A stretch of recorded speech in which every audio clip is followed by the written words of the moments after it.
ಅಲ್ವಾ ಸಭೆಗೆ ಹೇಳ್ತಾ ಇದ್ದೀರಿ, ತಿಳ್ಕೊಂಡು ನಾನು ಮಾತಾಡ್ತೀನಿ. ಬರ್ತಾ ಇದೆ, ಬಂದ್ಮೇಲೆ ಮಾತಾಡೋಣ. ನೀವು ಯಾರು ಏನೇನು ಮಾಡ್ತಾ ಗೊತ್ತಿಲ್ಲ ನನಗೆ. ಮಳೆ ಸ್ವಲ್ಪ ಕಮ್ಮಿ ಆಗಿದೆ, ಏನಾದರೂ ಸರಿಪಡಿಸುವಂತ ಮಳೆ ವಿಚಾರದಲ್ಲಿ ನಮ್ಮ ಜವಾಬ್ದಾರಿ. ಮಳೆ ಬರಬೇಕು, ಜಾಸ್ತಿ ಬರಬೇಕು ಅನ್ನೋನು. ಜಾಸ್ತಿ ಬಂದಾಗ ಏನೇನು ತಪ್ಪುಗಳಾಗಿದೆ ಆ ತಪ್ಪನ್ನೆಲ್ಲ ನಾವು ತಿದ್ದಂಥವ್ರು.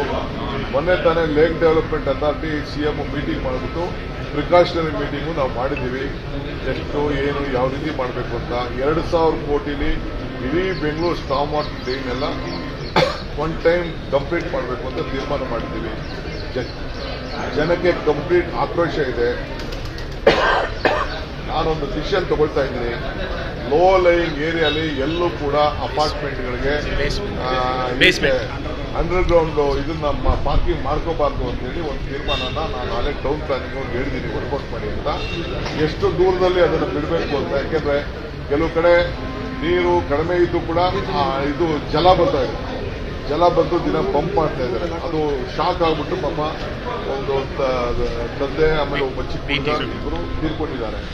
ಸೊ ಆ ದೃಷ್ಟಿಯಿಂದ ಇದು ನಾವು ಇಡೀ ಬೆಂಗಳೂರು ನಗರದಲ್ಲಿ ಆ ತೀರ್ಮಾನವನ್ನು ಮಾಡಬೇಕು ಅಂತ ಮಾಡ್ತೀವಿ. ಬೆಂಗಳೂರು ನಗರನೂ ಮಾಡ್ತೀನಿ, ಹೊರಗಡೆನೂ ಕೆಲವು ಎಕ್ಸ್ಟೆಂಡ್ ಮಾಡಬೇಕಾದಂಥ ಒಂದು ಪರಿಸ್ಥಿತಿ ಬರ್ತದೆ.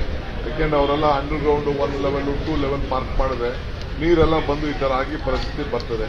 ಸೊ ಅದಕ್ಕೆಲ್ಲ ಟೆಕ್ನಿಕಲ್ ಆಗಿ ನಾನು ಅದಕ್ಕೆ ತೀರ್ಮಾನ ಮಾಡ್ತೀನಿ. ಆಗಿರೋದನ್ನ ಏನು ಮಾಡೋಕ್ಕಾಗಲ್ಲ.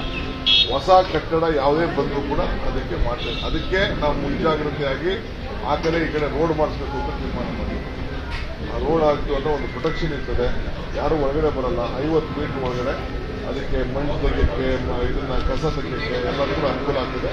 ಜನ ಓಡಾಟಕ್ಕೂ ಅನುಕೂಲ ಆಗ್ತದೆ. ಸರ್, ಈಗ ಇಡಿ ದಾಳಿ ವಿಚಾರ ಸಂಬಂಧಪಟ್ಟಂತೆ ರಣ್ಯರ್ ಅವರ ಕೇಸ್ ಲಿಂಕ್ ಆಗ್ತಿದೆ ಸರ್. ಬಿಜೆಪಿಯವರು ನೇರವಾದಂಥ ಆರೋಪ ಮಾಡ್ತಾ ಇದ್ದಾರೆ. ನಾನು ಪರಮೇಶ್ವರ್ ಹತ್ರ ಮಾತಾಡಿದೆ, ಬೆಳಗ್ಗೆ ಅವ್ರ ಮನೆಗೆ ಹೋಗಿದ್ದೆ ನಾನು. ಅವರು ಒಂದು 25 ಲಕ್ಷ 15 ಲಕ್ಷ ಕೊಟ್ಟಿದ್ದಾರೆ. ನಾವೆಲ್ಲ ಸಾರ್ವಜನಿಕ ಜೀವನದಲ್ಲಿ ಇದ್ದೀವಿ. ಬೇಕಾದಷ್ಟು ಜನ ಟ್ರಸ್ಟ್ಗಳು ನಡೆಸ್ತಾರೆ. ಮದುವೆ ಸಮಾರಂಭ ಮತ್ತೊಂದು ಗಿಫ್ಟ್ಗಳು ಕೊಟ್ಟಿರ್ಬೋದು. ಅವ್ರದ್ದು ಯಾವುದೋ ಒಂದು ಫ್ಯಾಮಿಲಿ ಮದುವೆ ಇತ್ತು, ಗಿಫ್ಟ್ಗಳು ಕೊಟ್ಟಿರ್ಬೋದು. ಅದೇನು ಅವರೇನು ಯಾರು ಇಲ್ಲಿಗೆಲ್ಲಗೆ ಸ್ಲಮ್ ಮಾಡೋ ಇದನ್ನ ಸ್ಮಗ್ಲಿಂಗ್ ಮಾಡುವಂತ ಪರಮೇಶ್ವರ್ ಅಂತ ಒಬ್ಬ ಪ್ರಭಾವಿ ವ್ಯಕ್ತಿ ಯಾರು ಹೇಳ್ತಾರ, ಯಾರು ಎನ್ಕರೇಜ್ ಮಾಡ್ತಾರ? ಆ ಹೆಣ್ಮಗಳು ಯಾರೋ ತಪ್ಪು ಮಾಡಿದ್ರೆ ಕಾನೂನು ಪ್ರಕಾರ ಏನ್ ಬೇಕಾದ್ರೂ ಶಿಕ್ಷೆ ಮಾಡ್ತಾರೆ, ಅದೇನು ಅಭ್ಯಂತರ ಇಲ್ಲ. But as for Parameshwar is concern, is a law binding citizen, is a home minister of the country. We are proud of him. Is a big leader. 8 ವರ್ಷ ಅಧ್ಯಕ್ಷರಾಗಿ ನಮ್ಮ ರಾಜ್ಯಕ್ಕೆ ಬೇಕಾದ ಸರ್ವಿಸ್ ಮಾಡಿದ್ದಾರೆ. ನನ್ನ ಜೊತೆ 89ರಿಂದ ಮಂತ್ರಿ MLA ಆಗಿದ್ದಾರೆ, ಮಂತ್ರಿ ಆಗಿದ್ದಾರೆ. ನಾನು ನೋಡಿದ್ದೀನಿ. Is A very clean honest man. ಅವ್ರು ಏನು ಮಾಡಿಲ್ಲ. ಗಿಫ್ಟ್ ಕೊಟ್ಟಿದ್ರೆ ಯಾವ್ದಾದ್ರು ಮದುವೆ ಗಿಫ್ಟ್ ಕೊಟ್ಟಿರ್ಬೋದು ಅಷ್ಟೇ. ನಾನು ಮೀಟ್ ಮಾಡ್ಕೊಂಡು ಬಂದಿದ್ದೀನಿ. ವಿ ಸ್ಟ್ಯಾಂಡ್ ಬೈ ಯು ಅಂತ ಹೇಳಿ. ಫಸ್ಟ್ ಕ್ಲಾಸ್ ಆಗಿದ್ದಾರೆ ಉತ್ತರ cabinet. That Ramnagar name changing is nothing but changing the name just to increase the value of land. Let the cabinet decide, then I'll sit to you before the briefing and discuss with you. Sir, when there is renaming of cities in Uttar Pradesh, Delhi, there is no so much of hurdle. But when it comes to Karnataka, it is purely politics. They can't register. Sir, regarding Ranya Rao case. Ranya Rao ED case, I just spoke to Dr. Parmeshwar. There was a marriage. See, we are in public life. We run institutions. So many run institutions. As a gesture to people who know, we may give a lot of gifts. We give gifts. We give 1 rupee, we give 10 rupees, we give 10 lakhs, 5 lakhs. I hope that he might have also given a gift for the marriage. I think there is nothing wrong in it. No minister or no politician will support the activities. Whatever the activities that's done by the lady, it is a personal issue and it is wrong, and the law will take its own course. As far as Parmeshwar is concerned, who knows that we meet thousands of people every day. We doesn't know who does what. So the law will take its own course. We don't want to interfere with the law or the ED. But as for Parmeshwar, I just discussed with him. I met him this morning. I asked him what is the reality.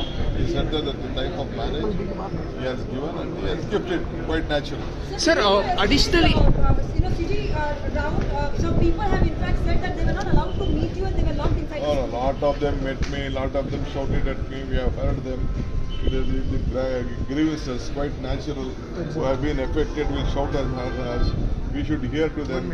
I am not doubting them. Anyone I can meet them. If you tell Nawaz I can go and meet them. We are there to sort out their problem. Why we should not meet them? I am there to meet them. 1 minute. I have gone only to meet them. We can't meet hundreds of people. Hundreds of people. Their representative meet their representative. They have spoken to us. They have shouted us. They have screamed us. They have praised us. See, there was 210 points like this. It has now reduced to. This rain has come. It has come to some 4 important points. 4 important points. We are there. Opposition wanted to do politics, let them do whatever they want.